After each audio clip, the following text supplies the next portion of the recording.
నమస్తే, welcome to 4 sides TV.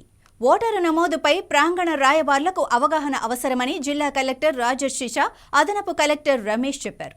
Collector కార్యాలయంలోని సమావేశ మందిరంలో స్వీప్ ఆధ్వర్యంలో ఓటరు నమోదుపై నిర్వహించిన ఒకరోజు శిక్షణ కార్యక్రమంలో వారు పాల్గొన్నారు. పవర్ పాయింట్ ప్రెజెంటేషన్ ద్వారా అవగాహన కల్పించారు.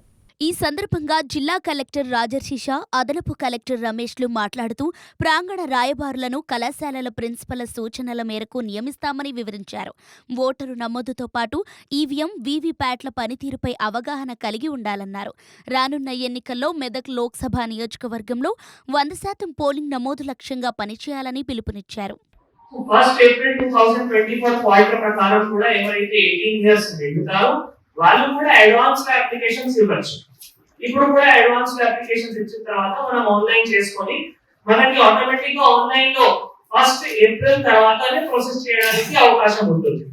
దాని ఫస్ట్ ఏప్రిల్ ఎందుకు టార్గెట్ చేస్తున్నాం అంటే మనకి మోస్ట్లీ పోలింగ్ ఏప్రిల్ మిడ్ లో కానీ ఏప్రిల్ ఎండ్ లో కానీ ఉంటాయి కాబట్టి మనం ఫస్ట్ ఏప్రిల్ లో కూడా ఎవరైతే 18 ఇయర్స్ నిండుతారో వాళ్ళు కూడా మనం ముందే అడ్వాన్స్ అప్లికేషన్ తీసుకొని ఆనాడు మనం ప్రాసెస్ చేస్తే వాళ్ళు కూడా పార్లమెంట్ ఎలక్షన్స్ లో ఓటు నమోదు చేయడానికి, ఓటు వినియోగించుకోవడానికి అవకాశం ఉంటుంది. కాబట్టి అది కూడా మీ తరఫు నుంచి మీరు ఇప్పుడు క్యాంపస్ అంబాసిడర్ అంటే మళ్ళీ మీతో పాటు ఒక ఈఎన్సీ ఉంటుంది, electoral literacy club. Campus ambassador అంటే నాకు తెలిసిన వరకు ఒక కాలేజ్ కి ఒక్కరే 4 మెంబర్స్ ఉన్నారు.